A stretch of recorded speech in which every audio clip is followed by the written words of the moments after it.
Donc, module 6, les terminologies dans le chamanisme. Pourquoi j'ai ressenti le besoin de faire un petit, entre guillemets, lexique? C'est simplement pour que, au moins dans le cycle, on s'entende sur les mêmes mots. Le langage reflète la profondeur des relations que le praticien entretient avec le monde invisible. Chacun des termes porte un sens précis, mais il porte aussi la nuance de l'expérience de celui et celle qui les présente, les utilise. Donc, dans ce cycle, on va regarder ces mots pour que l'on puisse s'entendre, se retrouver, se comprendre.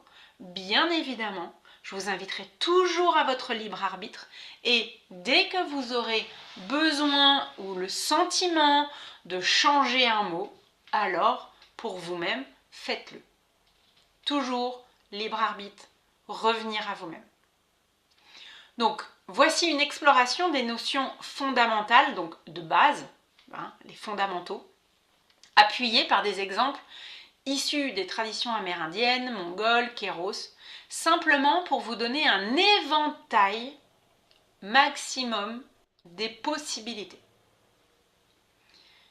Définition clé et importance dans la pratique chamanique.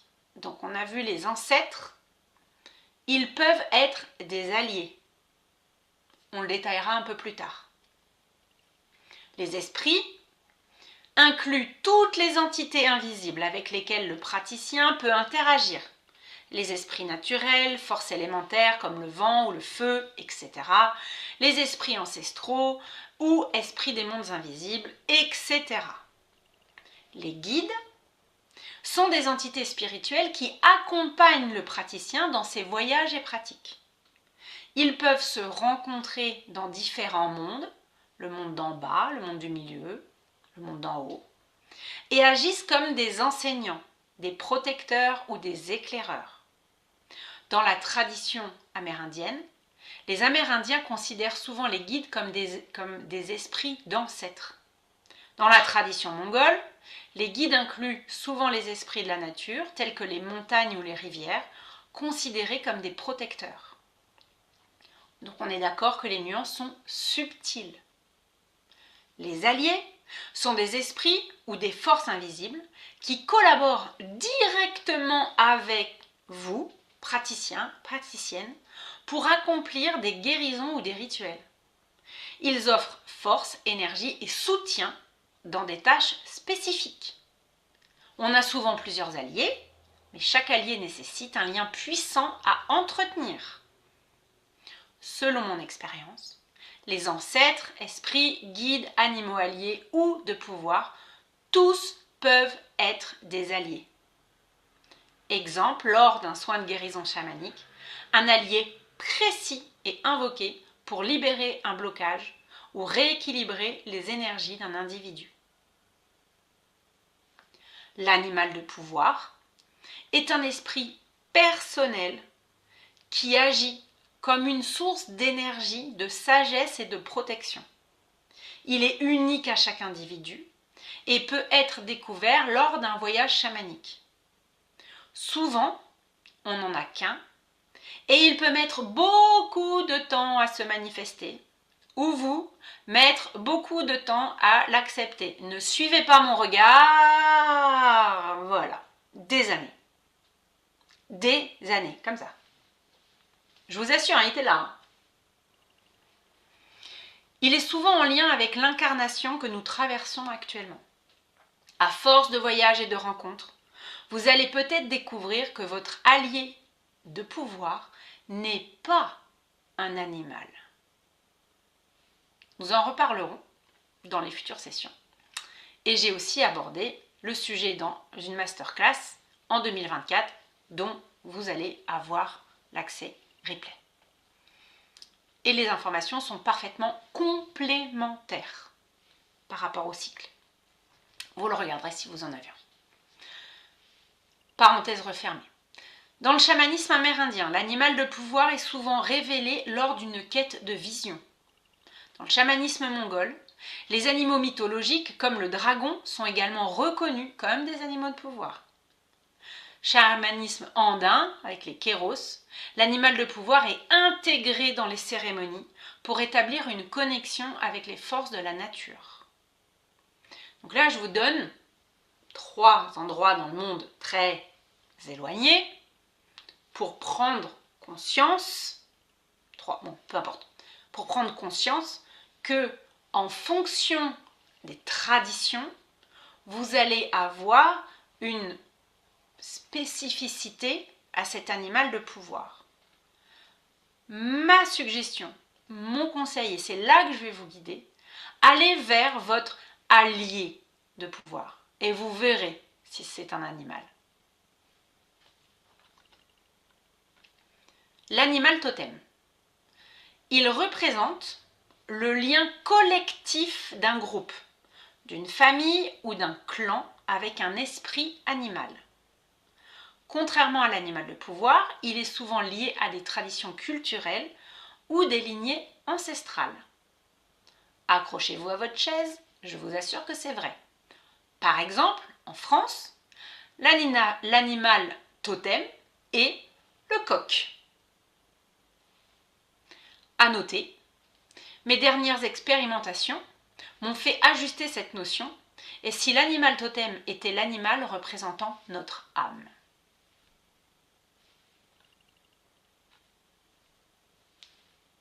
Vaste chemin.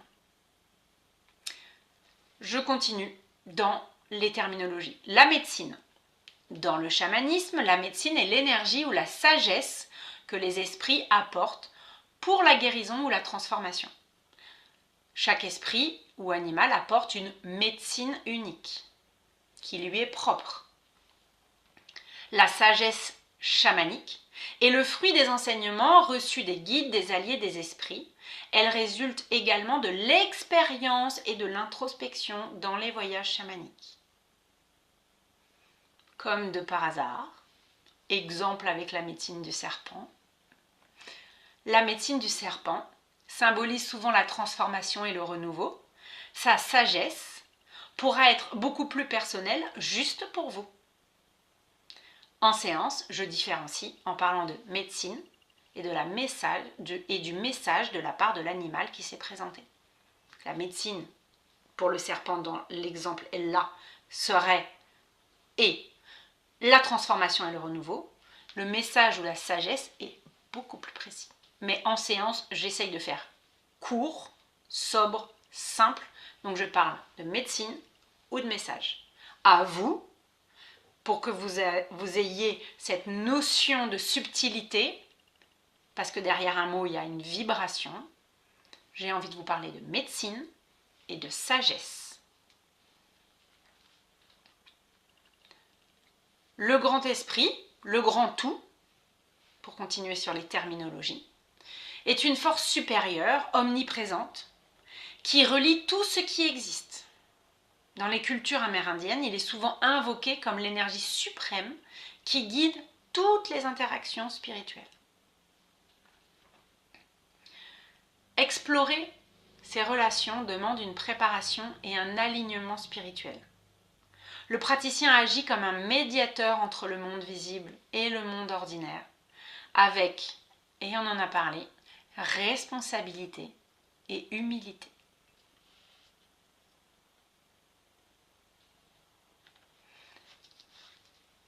Et de mon chemin personnel, expérience et humilité pour le coup, j'ai beaucoup œuvré avec les ancêtres.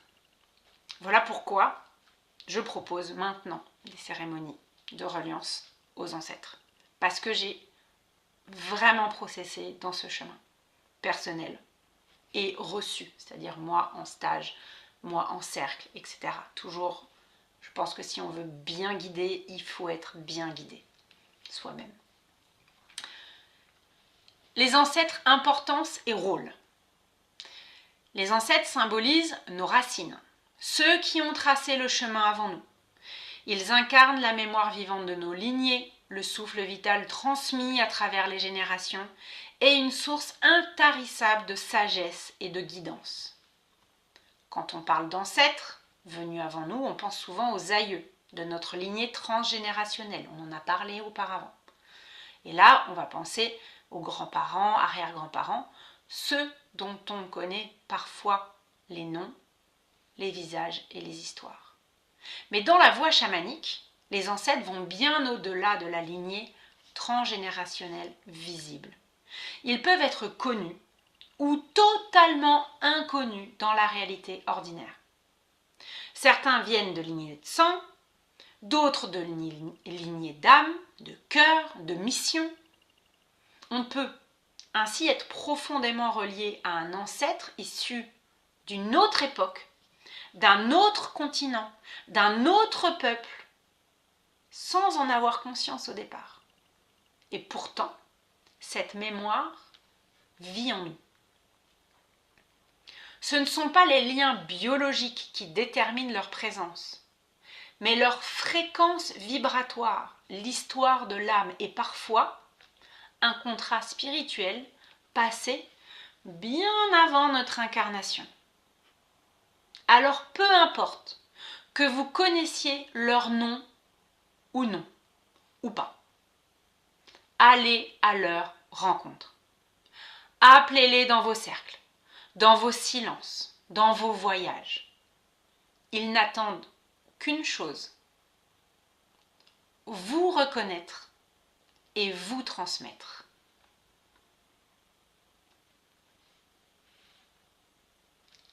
Pourquoi on célèbre les ancêtres? Bon, j'en ai un petit peu... J'ai bien amené mon sujet déjà. Les ancêtres sont honorés comme des alliés qui continuent d'exister dans d'autres plans et offrent leur protection, leur guidance et leur force pour nous aider à avancer dans notre propre voyage. Leur célébration, au cours d'une cérémonie, permet, entre autres, de renforcer ce lien, de réintégrer leurs enseignements dans nos vies. Ils sont souvent associés aux esprits du passé qui veillent sur les membres vivants du clan. C'est un acte d'honneur et de reconnaissance. Elle permet de maintenir l'équilibre entre les générations passées, présentes et futures. En les célébrant, nous reconnaissons les sacrifices, les défis et les succès qui nous ont permis d'être ici aujourd'hui. Célébrer les ancêtres permet également de libérer des mémoires transgénérationnelles lourdes et de recevoir leurs bénédictions pour avancer avec légèreté et clarté.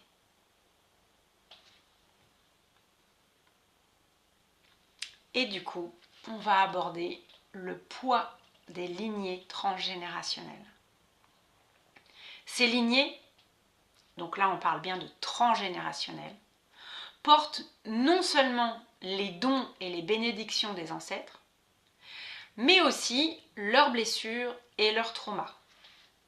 Le chamanisme reconnaît que nous héritons de ces mémoires à travers nos corps, nos esprits et nos âmes. Ces mémoires souvent inconscientes peuvent se manifester sous forme de blocage, de peur ou de schémas répétitifs dans nos vies. Dans les soins de guérison chamanique, le praticien, la praticienne, peut être appelé pour couper les liens néfastes avec les ancêtres, tout en honorant ce qu'ils ont transmis de bénéfique. Néfaste pour notre énergie, notre incarnation. Lors des cérémonies, il est courant de réaliser des rituels spécifiques pour apaiser les esprits des ancêtres perturbés afin d'harmoniser les lignées.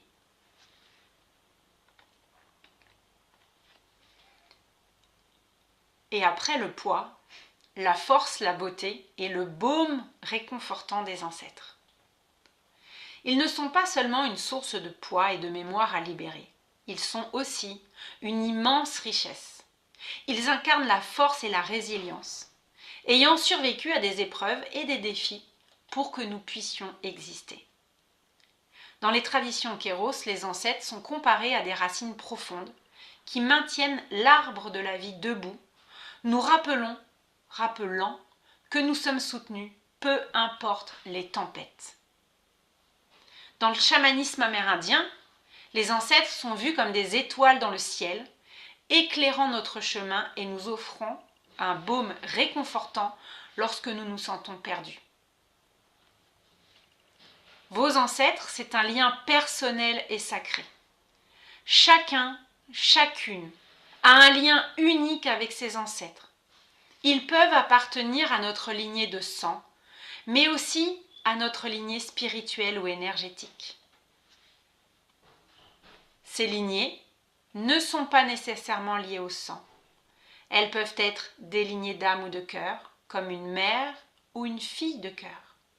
Il n'est pas nécessaire de comprendre rationnellement ces liens pour les reconnaître. Ils résonnent profondément en nous, au plus intime de notre être.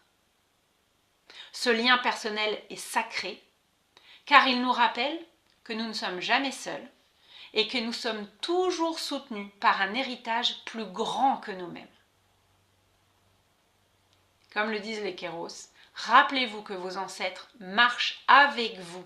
Ils sont le souffle derrière votre souffle, la lumière derrière vos pas. Le travail avec les ancêtres et les aïeux est un voyage d'ancrage et d'élévation, un retour à nos racines les plus profondes, mais aussi une ouverture vers une liberté intérieure renouvelée. Ces forces agissent comme des piliers invisibles, soutenant notre équilibre entre l'héritage du passé et le potentiel du présent. En cheminant avec eux, nous découvrons que nous sommes l'enfant du tout, porteur d'une alliance vivante entre mémoire et devenir. Alors dans votre pratique, je vous invite à honorer ces présences avec douceur et respect, à reconnaître que chaque fil de votre lignée, qu'il soit visible ou secret, connu ou oublié, contribue à la richesse de votre être aujourd'hui. Ouvrez votre cœur à cette trame infinie, car en accueillant pleinement vos ancêtres et aïeux, vous devenez à la fois le gardien, la gardienne et la créatrice, le créateur, d'un nouveau monde, habité par la sagesse, la paix et la puissance retrouvée.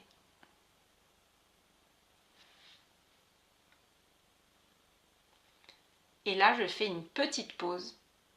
Avez-vous des questions ?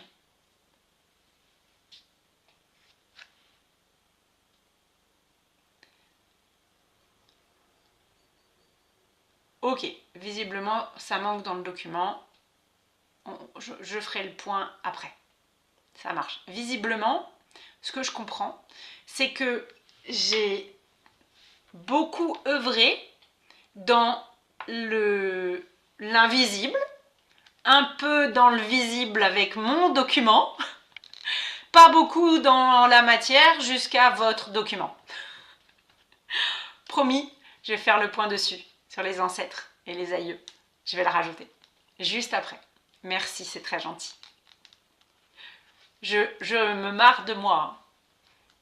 Vous savez ce que ça dit, là, puisque quand je vous dis à vous, intégrer toutes ces notions dans la vie quotidienne, ce que j'entends là, c'est rigolo parce que le message de tes ancêtres, il te rappelait quand même que l'importance de ton incarnation, de mettre des choses dans la matière, de solidifier, Et du coup, bah oui, hein, j'ai dit oui, j'ai bien voyagé avec eux, j'ai bien écrit pour vous et je voulais pas donner.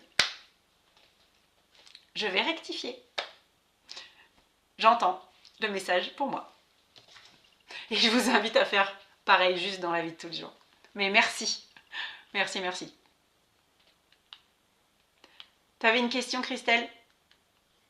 Oui, dans cette notion de ancêtre, pas de lignée de sang, Oui. mais de lignée d'âme, est-ce que on a la même idée que le lien est enfin qu'il y a une antériorité dans le lien? Je ne sais pas si je suis claire dans ce que je dis en fait. Alors, j'entends, en tout cas moi je trouve que c'est clair. Si je reformule, est-ce que ça pourrait être que ce lien avec un ancêtre en dehors d'une lignée pourrait remonter plus loin que cette incarnation? Est-ce que c'était ça ta question? Si c'était pas ça, il faut reformuler parce que dans ce cas, je n'ai pas compris. C'est peut-être ça, mais c'est peut-être moi qui n'arrive pas à intégrer tes mots. En fait, si on se place pas dans la lignée de sang, donc dans Ouais, le pur transgénérationnel, mais ouais, qu'on se place sur le plan d'âme à âme, oui. Donc les ancêtres, ça colle toujours. donc on est aussi Transgénérationnel, c'est les aïeux. d'accord. Et les ancêtres, on n'est pas dans, enfin c'est vraiment différent des aïeux, quoi.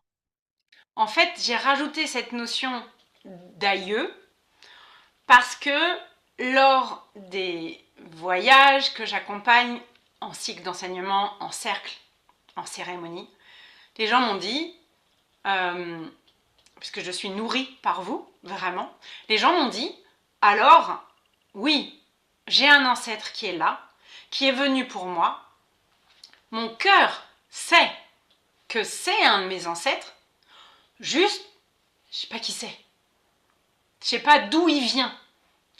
Est-ce que c'était vraiment une arrière-grand-tante? Est-ce que j'en sais rien? Et en fait, j'ai spécifié parce que ça peut être une arrière-grand-tante. Donc dans les ancêtres, c'est un aïeux.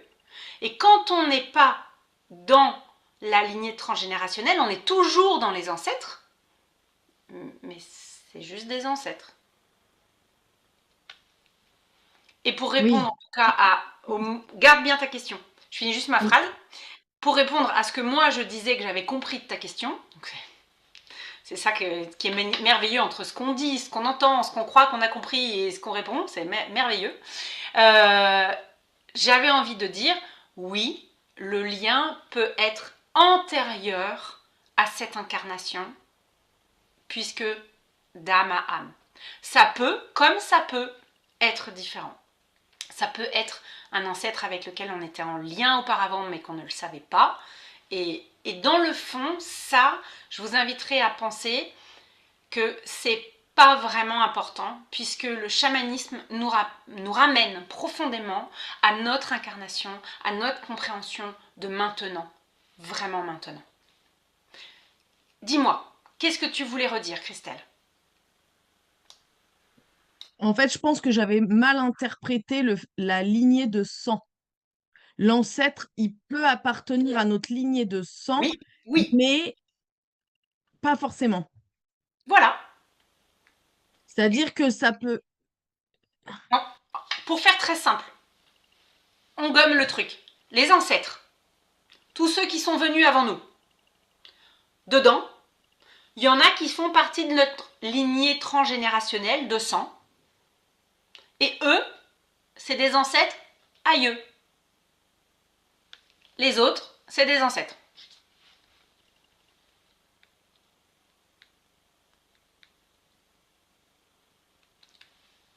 Pas plus.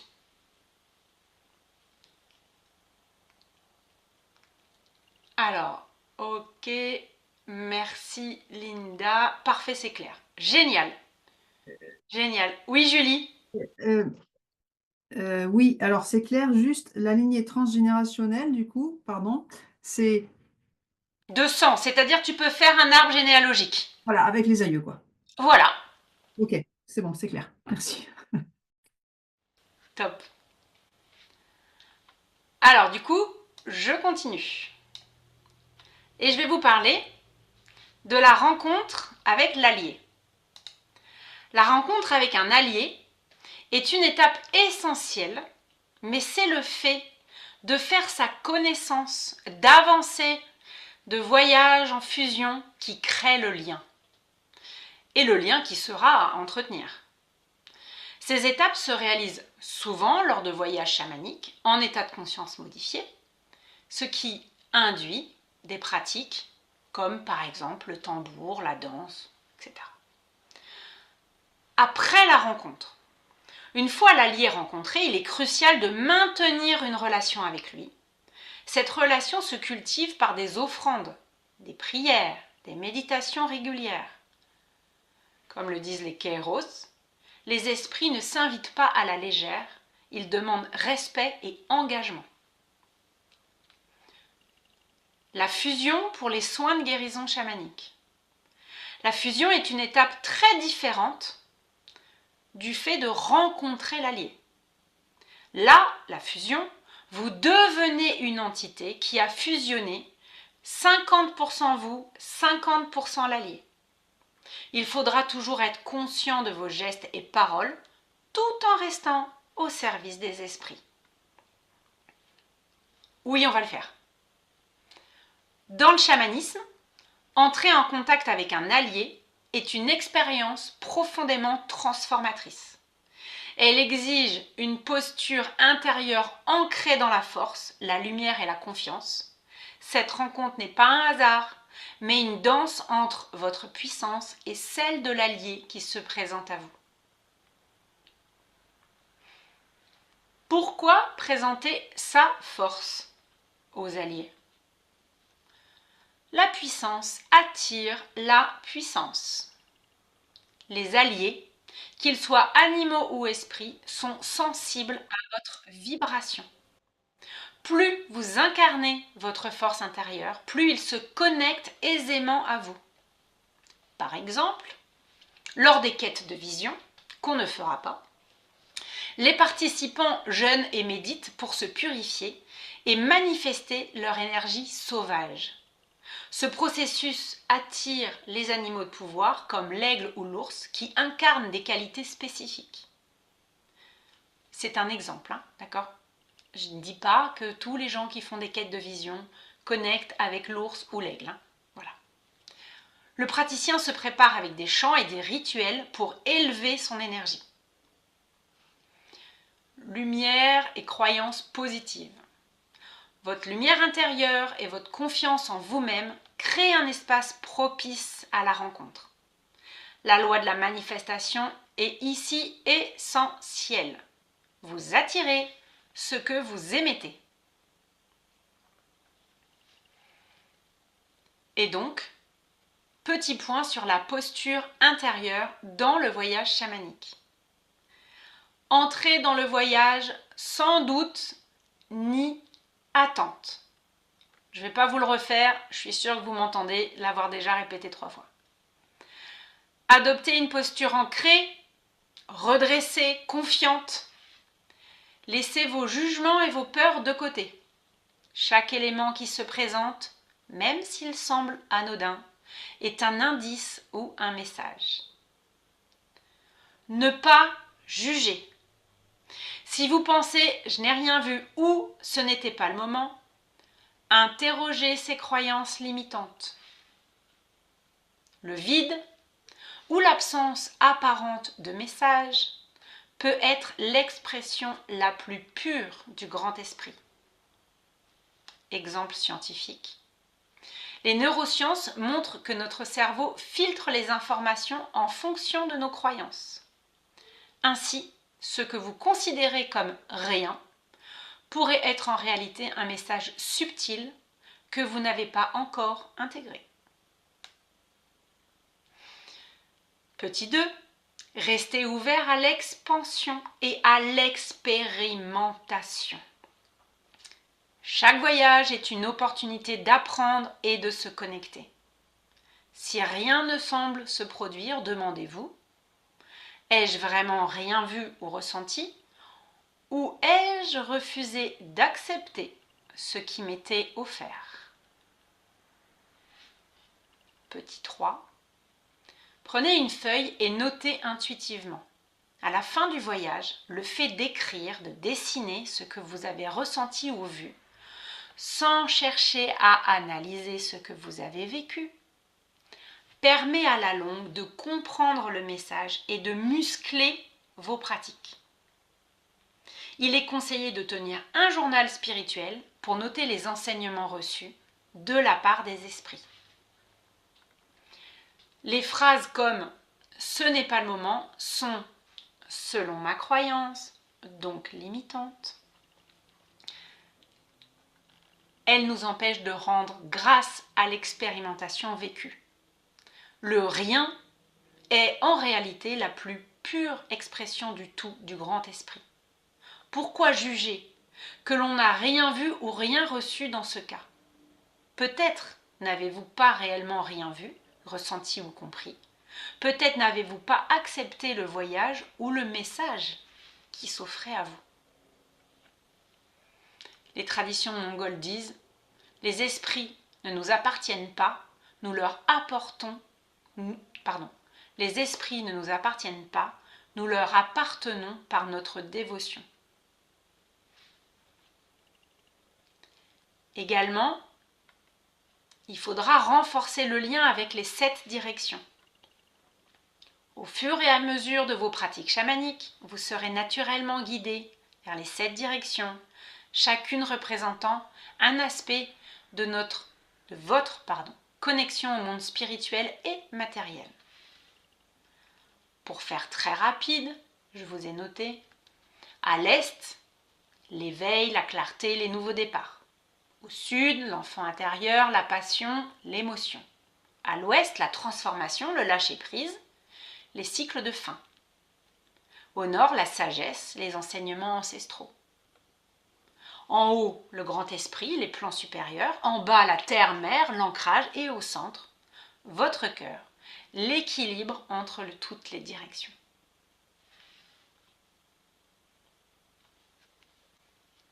Et cela vous amènera à créer peu à peu votre route sagesse. Au fur et à mesure des pratiques, vous allez progressivement appréhender le lien avec les 7 directions sacrées, celles qui régissent l'espace et le temps.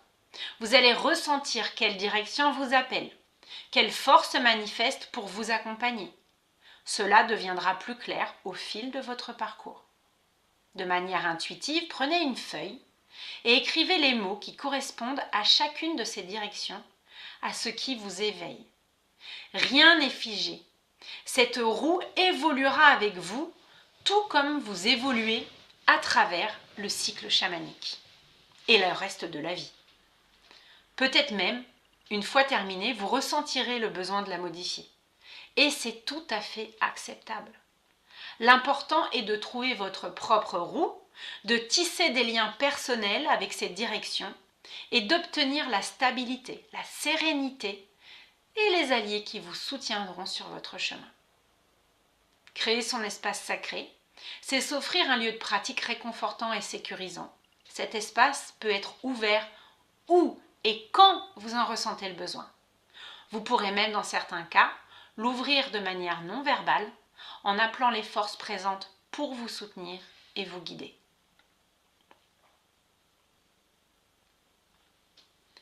Rapidement, je vais vous parler des 3 mondes, mais avant, est-ce que vous avez des questions sur ce qu'on vient de voir?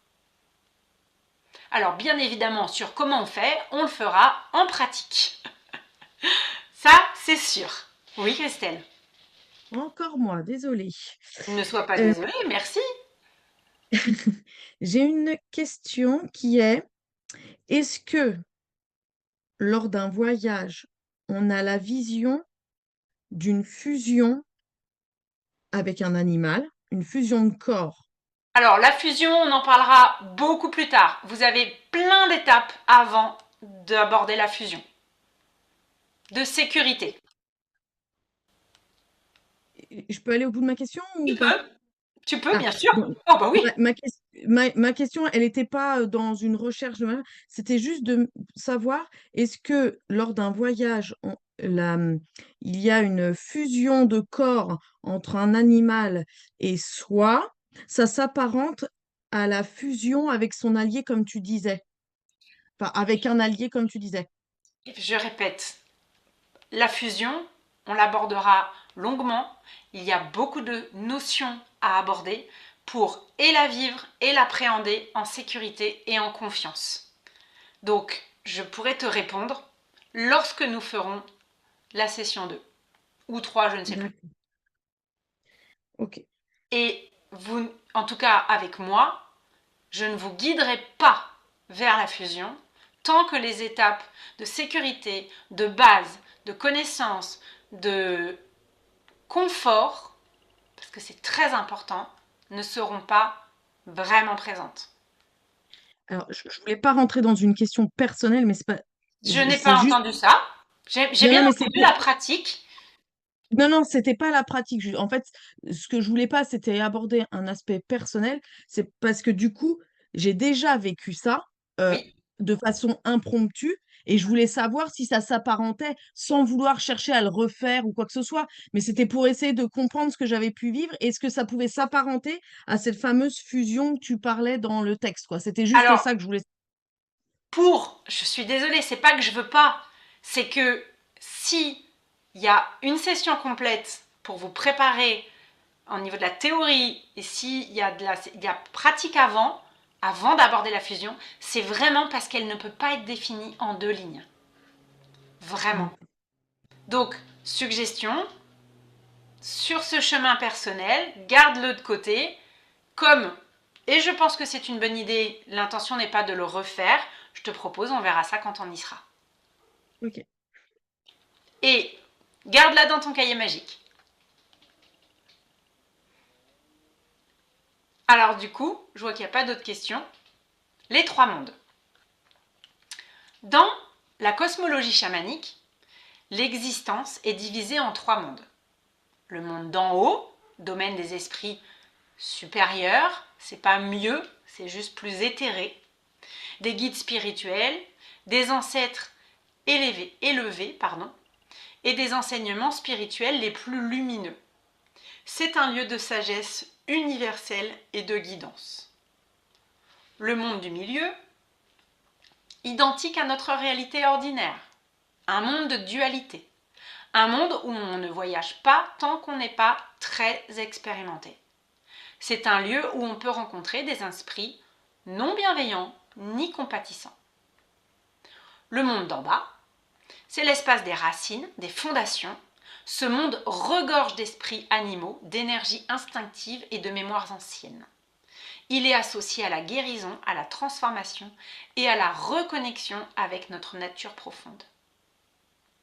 L'expérience vous fera découvrir que ces termes ne sont là que pour vous guider, vous rassurer, car les 3 mondes sont interconnectés. Qui trouve-t-on et pourquoi y aller ?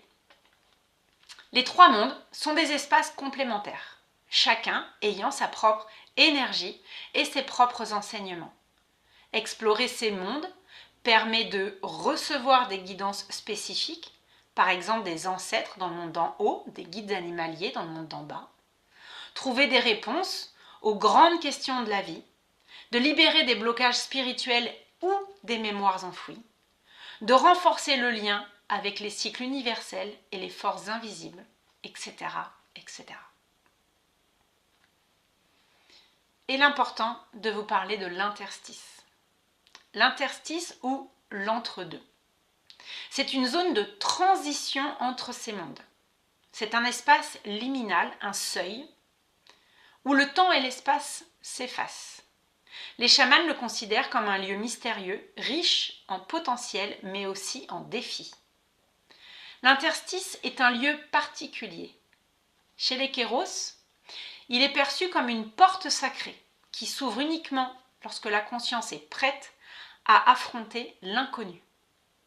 Explorer l'interstice offre une opportunité de recevoir des enseignements uniques et de travailler sur des aspects de soi qui ne se révèlent que dans cet espace particulier. Cependant, il est également associé à des précautions. L'interstice est un lieu où les frontières entre les mondes sont floues, ce qui peut exposer le voyageur à des énergies trompeuses ou malveillantes. Les précautions incluent la préparation spirituelle avant tout voyage, rituel d'ancrage et absence, peur et doute sont essentiels. Le respect des esprits. Chaque interstice appartient aux esprits qui y résident. Ils doivent être salués avec humilité et des offrandes peuvent être faites, comme les traditions Kéros avec les feuilles de coca. L'accompagnement d'un guide spirituel, en particulier dans l'interstice, les esprits alliés jouent un rôle clé pour orienter et guider. Une fusion efficace et sereine avec l'allié dédié sont essentielles pour être suffisamment puissants et puissantes pour être bien protégés. En résumé, les trois mondes et l'interstice sont des éléments fondamentaux du voyage chamanique, offrant des opportunités uniques. Toutefois, ils demandent préparation, respect et accompagnement pour être explorés en toute sécurité. Nous sommes au bout de ce module 6. Avez-vous des questions, mis à part ce qui touche à la pratique, puisque bien évidemment, nous allons pratiquer dans les jours de pratique.